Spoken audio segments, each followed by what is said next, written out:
Hi everyone, I'm Keith here for ARB King, and right now I'm going to take you through building mechanical advantage. Simple 1-to-1, 2-to-1, 3-to-1, 4-to-1, and then we're going to compound it. We're going to see what my 175 pounds can pull if I smartly apply some basic equipment that everyone should have available. Before I get into this though, I'd really like it if you would stop, subscribe to my channel. I'm learning through making these videos that subscriptions and likes really help this video reach others. So if my videos have been helping you become a better arborist, helping you do your job safer or smarter, or it gives you some tricks or tips to put in your back pocket to pull out later, I would really appreciate it if you would do me a solid, like and subscribe. It helps me out a lot. Now getting into it, I weigh 175 pounds and we're going to be using the Rock Exotica Enforcer dynamometers. These are measuring devices that allow me to measure pull force in pounds force ratings, kilonewtons, etc. These work really well, and I find that by putting some hard numbers in things, it gives you guys some tangible results. Now, my 175 pounds on a 1-to-1 pull. Ideally, with good traction and good grip, I should be able to pull at least my own weight. So sustained pull, not bouncing on the rope at all. Let's see what I could apply. So right now my input force is measuring 184 pounds. Now I know you guys can't read this, so you're just gonna have to take my word for it. Okay, 184 pounds of strength of just a 1-to-1 pull. Now that's not bad, but I can't sustain it and there's no mechanical advantage built in. And think of how often we pull things all day, grip things, lift things, etc. If I want to make this better and safer for myself, I want to incorporate some form of mechanical advantage.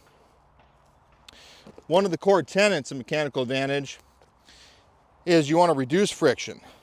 Another one is that if you have components available, blocks, pulleys, carabiners, you want to start with your largest pulley first, your largest, most efficient pulley or block, and then end with your smallest, least efficient pulley last. So the biggest that I have available to me today is a Pinto rig. I'm going to capture my leg of rope with that Pinto rig, and I'm going to run it down to my tail hold or to my tree. Now I could take this rope and go around the tree, but I don't want to do that. You know, there's lots of things that we can do quickly and in a hurry to give us mechanical advantage, such as taking a bite of rope, going around the tree, an alpine butterfly, taking the tail of rope, throwing that alpine butterfly through it to give us a 2-to-1. That works, don't get me wrong. But I'm going to show you how to do something better so long as you have the equipment available. So Pinto pulley, bite of rope, I'm going to run this down to my tail hold, connect it.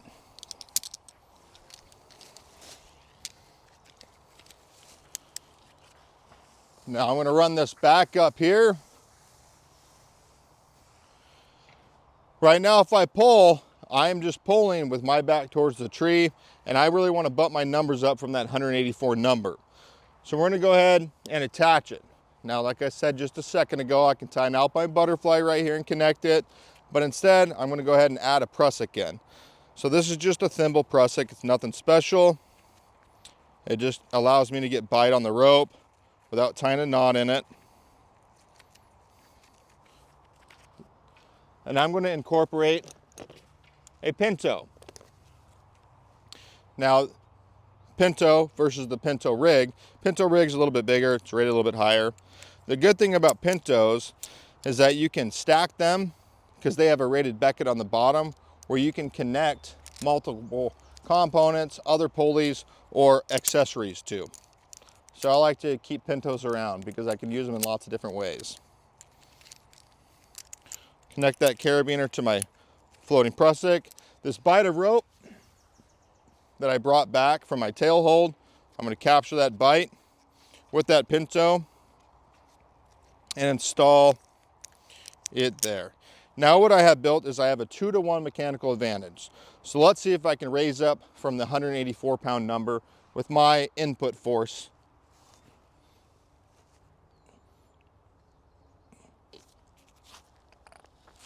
Okay, so 2-to-1. Let's see what my numbers have gone up to.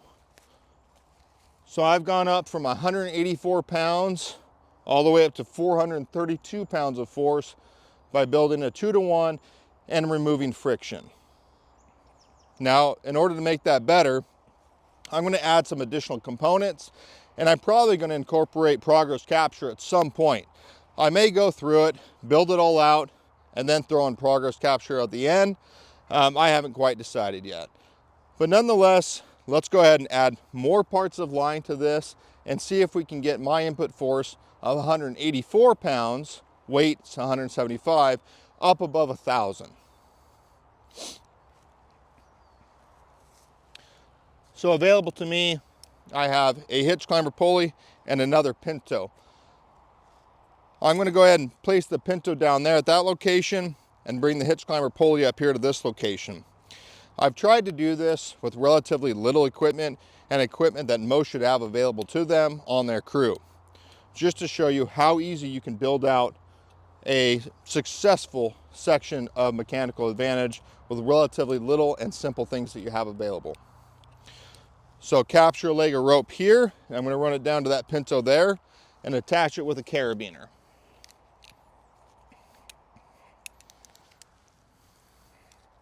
Run this leg down. Now this leg, once connected, will give me a 3-to-1 mechanical advantage. The downside of it is that I am pulling, or if I was to pull, I would be pulling with my back towards the tree that we're falling. So if this is real world application, I would want to go ahead and make sure that I installed a redirect at some point or progress capture to make sure that I am not in the bite of the tree that is falling. We don't want to be in the direction of the tree that's falling, so redirects are extremely helpful. Progress capture allows you to pull, get your progress, and then get out of there before that tree comes over. So 3-to-1 is built right now, but we're going to go ahead and make it a 4-to-1 mechanical advantage. And I have an I&I available to me. I know that if I want to make this progress capture, I need to install this eye-to-eye, this progress capture prusik, on the fastest leg of moving rope. So I'm going to keep that handy. Place my hitch climber pulley on this rope. Attach a carabiner, and I'm going to come down to the rated becket on this Pinto pulley, and I'm going to go ahead and pull. Let's see what we can get our numbers up to on a 4-to-1. Right now, again, we're sitting at 432 pounds. So let's compound this up to 4-to-1 and see what I can pull.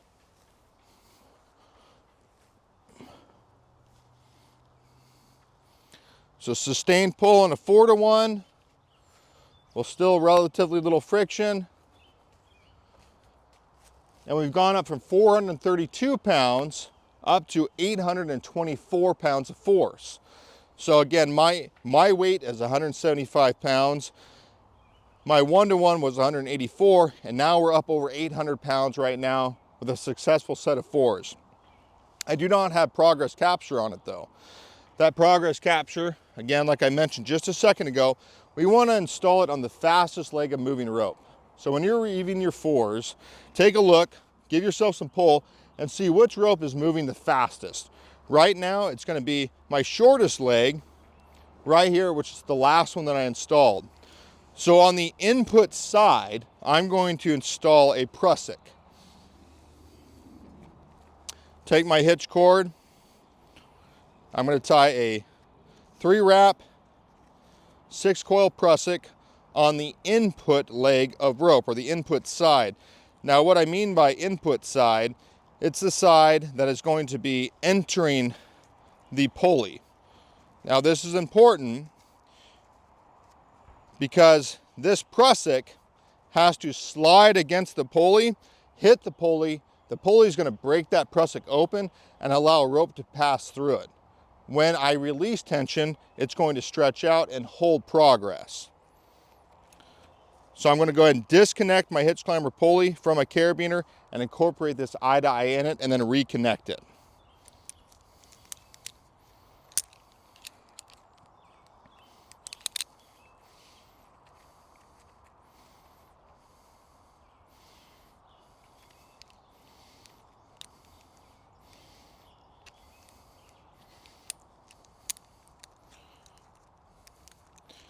Once I've done this, I'm going to go ahead and pull again and show this prusik breaking open and then capturing the progress of my 824 pounds of pull.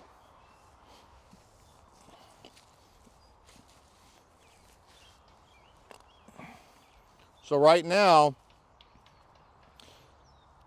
this 6-coil prusik 3-wrap is holding all of my progress that I was able to pull.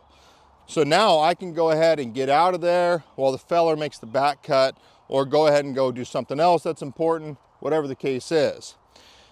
Now, I told you I was going to get this up over 1,000 pounds. So how can I do that? Well, what I can do is I'm going to go ahead and take my rope, place it around the tree, that's my tail hold, and I'm going to come back and double it up again.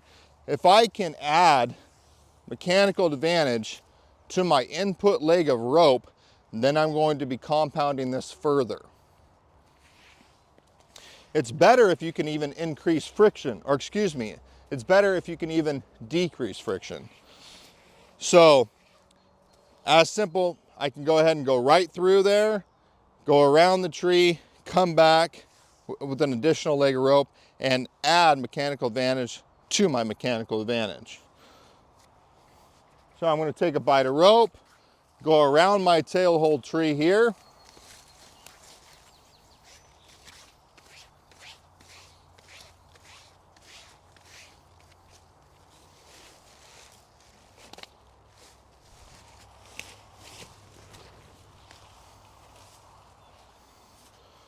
So as you can see, I'm bringing up an additional leg of rope. Now that tree, the base of the tree is going to give me friction. Again, if I had additional pieces of hardware, I could reduce friction, but I don't have anything left. All I'm going to do is tie an alpine butterfly here. Now you don't have to tie an alpine butterfly. You can tie a bowline on a bite. I just prefer an alpine butterfly.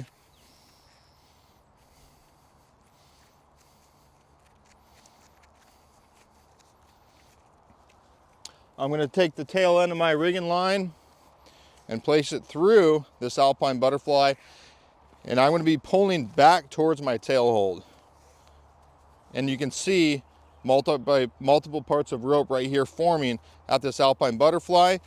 So this is giving me mechanical advantage on the input leg of my mechanical advantage, thus compounding it. So let's see what we get.